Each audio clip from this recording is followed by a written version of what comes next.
বর্তমান সময়ে ফেসবুক কিংবা অন্য কোনো সোশ্যাল মিডিয়া অ্যাকাউন্ট যদি লক হয়ে যায়, সেক্ষেত্রে আমরা অ্যাকাউন্টটা রিকভার করতে গেলে কিন্তু তারা আমাদেরকে আইডেন্টি ভেরিফিকেশন করতে বলে। তো আইডেন্টি ভেরিফিকেশন করতে গিয়ে আমাদের যে প্লাস্টিকের এনআইডি কার্ডটা আছে, ওই এনআইডি কার্ডটা সাবমিট করলে কিন্তু তারা আমাদের অনেক সময় এনআইডি কার্ডটা অ্যাকসেপ্ট করে না, তারা আমাদেরকে স্মার্ট এনআইডি কার্ড সাবমিট করতে বলে। তো সবার তো আর স্মার্ট এনআইডি কার্ড নিয়ে যাদের আছে তারা তো সহজে তাদের অ্যাকাউন্টটা রিকভার করে নিতে পারে, কিন্তু যাদের নিয়ে তারা তাদের অ্যাকাউন্টটা রিকভার করতে বিভিন্ন সমস্যার মধ্যে পড়ে যায়। তো আজকের এই ভিডিওটাতে আপনাদেরকে দেখাবো আপনি আপনার হাতে থাকা অ্যান্ড্রয়েড ফোনটা দিয়ে কীভাবে একটা প্লাস্টিকের এনআইডি কার্ড থেকে একটা স্মার্ট এনআইডি কার্ড ক্রিয়েট করবেন সেই বিষয়টা। আশা করি আপনার ভিডিওটা শেষ পর্যন্ত দেখবেন। ভালো লাগলে অবশ্যই একটা লাইক দিয়ে যাবেন।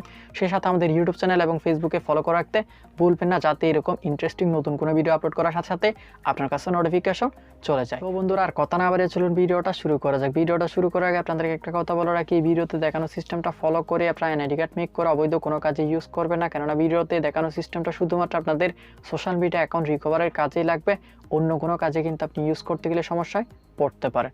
তো তাই অবশ্যই আপনারা সোশ্যাল মিডিয়া অ্যাকাউন্ট রিকভারের ক্ষেত্রে এই সিস্টেম ফলো করে আপনাদের এনআইডি কার্ড মেক করে কিন্তু আপনারা ইউজ করতে পারেন। তো স্মার্ট এনআইডি কার্ড ক্রিয়েট করার জন্য আপনাকে আপনার মোবাইলে যে কোনো একটা ব্রাউজার ওপেন করতে হবে। তো আমি ক্রোম ব্রাউজারটা ওপেন করলাম। ওপেন করার পর এখানে আপনি সার্চ করবেন বাংলাদেশি স্মার্ট এনআইডি মেকার।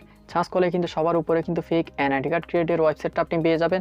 তো এখান থেকে আপনি ওয়েবসাইটটা ওপেন করবেন। ওয়েবসাইটটা ওপেন করলে কিন্তু আপনি এরকম একটা ইন্টারফেস দেখতে পাবেন। তো এখানে কিন্তু আপনার স্মার্ট এনআইডি কার্ডের ফ্রন্ট সাইড এবং ব্যাক সাইড দুইটা সাইডে কিন্তু আপনি ক্রিয়েট করে নিতে পারবেন। তো আপনি যদি ফ্রন্ট সাইড ব্যাক সাইড দুইটা সাইডে ক্রিয়েট করতে চান, সেক্ষেত্রে আপনি এখান থেকে ফ্রন্ট সাইড ব্যাক সাইড দুইটা অপশনে আপনি এনেবল করে দেবেন। এনেবল করে দেওয়ার পর এর পরবর্তীতে প্রথম বক্সের মধ্যে আপনার নামটা আপনি ইংলিশে টাইপ করে দেবেন। দেন দ্বিতীয় বক্স আপনাকে আপনার জন্ম সালটা দিতে হবে। তো জন্ম তারিখটা দিয়ে দেওয়ার পর এর পরবর্তীতে আপনাকে আপনার 10 সংখ্যার এনআইডি নাম্বারটা দিতে হবে। তো 10 সংখ্যার এনআইডি নাম্বার তো আপনারা সকলেই পাবেন না, কেননা প্লাস্টিকের এনআইডি কার্ডগুলোতে অনেক সময় 13 সংখ্যার, আবার কিছু কিছু ক্ষেত্রে 17 সংখ্যার এনআইডি নাম্বার দেওয়া থাকে।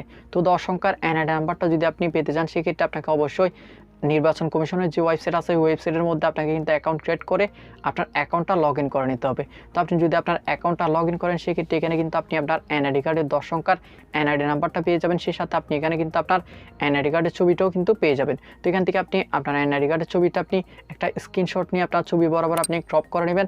দেন এর পরবর্তীতে আপনার এনআইডি নাম্বারটা এখান থেকে কপি করে নেবেন। কপি করে নেওয়ার পর আপনি ফেক এনআইডি ক্রিয়েটের ওয়েবসাইটটাতে আবার চলে আসবেন। তাই এখানে আপনি আপনার 10 সংখ্যার এনআইডি নাম্বারের মধ্যে আপনার এনআইডি নাম্বারটা পেস্ট করে দেবেন। পেস্ট করে দেওয়ার পর এর পরবর্তীতে আপনাকে আপনার নামটা বাংলায় টাইপ করতে হবে। তো নামটা বাংলায় টাইপ করে দেওয়ার পর এর পরবর্তীতে আপনাকে আপনার পিতার নামটা বাংলায় দিতে হবে। দেন এর পরবর্তীতে আপনি আপনার মাতার নামটা বাংলায় দিয়ে দিবেন। দিয়ে দেওয়ার পর এখানে আপনাকে একটা সিগনেচার দিতে হবে। তো আপনি আপনার নিকনেমটা এখানে আপনি ইংলিশে টাইপ করে দেবেন। টাইপ করে দেওয়ার পর এখানে ইমেজের মধ্যে আপনি যে কিছুক্ষণ আগে এনআইডি সার্ভার থেকে আপনি যে আপনার ছবিটা নিয়েছিলেন, সেই ছবিটা আপনি এখানে ইনপুট করে দেবেন। তো এখান থেকে আপনি সুইচ ফাইলে ক্লিক করে আপনি আপনার গ্যালারি থেকে আপনার ছবিটা সুইচ করে দেবেন। দেন এরপর এই তো গেল আপনার ফ্রন্ট সাইড ক্রিয়েট করার বিষয়টা। এখন যদি আপনি ব্যাক সাইড ক্রিয়েট করতে চান, সেক্ষেত্রে আপনাকে সর্বপ্রথম বক্সের মধ্যে আপনার বাসা বা হোল্ডিং নাম্বারটা দিতে হবে। দেন এর পরবর্তী বক্সের মধ্যে আপনাকে আপনার গ্রামের নামটা দিতে হবে। দেন ডাকঘরের নামটা দিবেন। ডাকঘরের নামটা দেওয়ার পর উপজেলা, দেন জেলার নামটা আপনি দিয়ে দিবেন। দিয়ে দেওয়ার পর এর পরবর্তীতে আপনাকে আপনার বার্থডে প্লেসটা এখানে টাইপ করে দিতে হবে। আপনি কোন জেলার মধ্যে আপনি জন্মগ্রহণ করেছেন, সেই জেলার নামটা আপনি এখানে ইংলিশে টাইপ করে দেবেন। টাইপ করে দেওয়ার পর আপনাকে আপনার ইস্যু ডেটটা দিতে হবে। আপনি কত তারিখ আপনার এনআইডি কার্ডটা ইস্যু করেছেন, সেই ইস্যু ডেটটা আপনি এখানে দিয়ে দিবেন।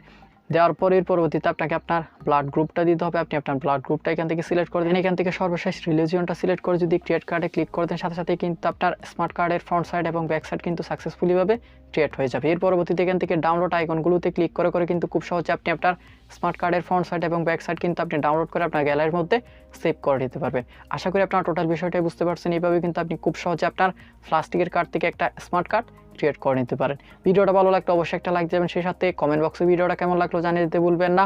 আজকের মতো এখানে বিদায় নিচ্ছি। আগামী ভিডিও দেখার আমন্ত্রণ জানিয়ে আল্লাহ হাফেজ।